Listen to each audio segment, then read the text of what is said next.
do you think Assad does from this point forward? You've operated in that region. You've been party to some critical, very sensitive intelligence. Do you think he gets the message here because we actually did hit areas very close to Damascus? Or do Russia and Iran have such a hold over him that he'll continue to be their puppet?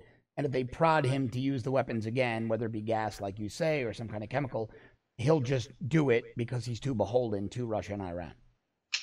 If it was him, then I would say that he's more apt to use it again. Look, the Syrian armed forces have they have always used these weapons as their fail-safe position.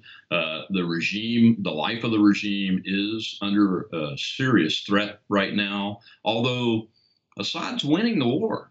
It's an interesting thing, and that's why, I'm not convinced yet that it was Assad that gives the command. Somebody launched the weapons. Was it Iranians that are rogue, that want it, that are really working? Yeah, they're working with him, but they want this to happen, and he won't do it. His forces won't do it, so they do it and make it look like it.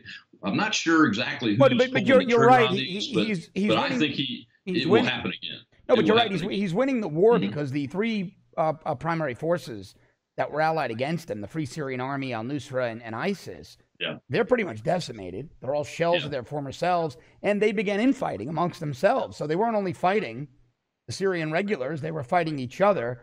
He really has essentially won the war. So that's why Syria is so complex, because he was taking out the terrorists for us while allying with Russia and Iran. And we can't have Iran on Israel's doorstep. We can't have Russia have its warm water port in Syria and then extend that down in Lebanon after they legitimize Hezbollah and have them formally take over that entire nation, obviously, of Lebanon. It is a really complex situation, far more gray than Iraq was, Afghanistan was, many other places were.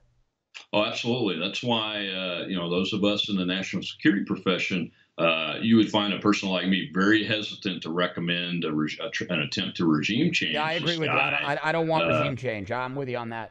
Yeah. Now, there is a group called the Security Studies Group. It's put together by Jimbo Hansen. Oh, yeah, good friends of mine. You probably know Jim. I have on the show. They've got a plan that I saw for the first time yesterday morning. It's the only thing that I've seen that makes good common sense. I had Jim on the show last week with the plan the day he released it. He's a friend and he's a regular on the show, and it really did make a lot of sense. But they have some top tier minds over there at SSG. Yeah. They do They do a really good job. But that's the only plan that I've seen that the in-state goal is to extricate American forces from the area in a way that doesn't result in an Iraq-type scenario. This is all very, very important content, and it's going to get more serious. We're in very troubled times, and I want to bring it to you every day. Help me do that by subscribing to our premium service at www.TheRebel.media/shows. Download the Rebel app. Go to your app store. Download our great Rebel app. Awesome way to get all of our content. Go to our petition, firescottisrael.com. We want to see the Broward County Sheriff removed. As always, thanks so much for watching. I'll see you tomorrow.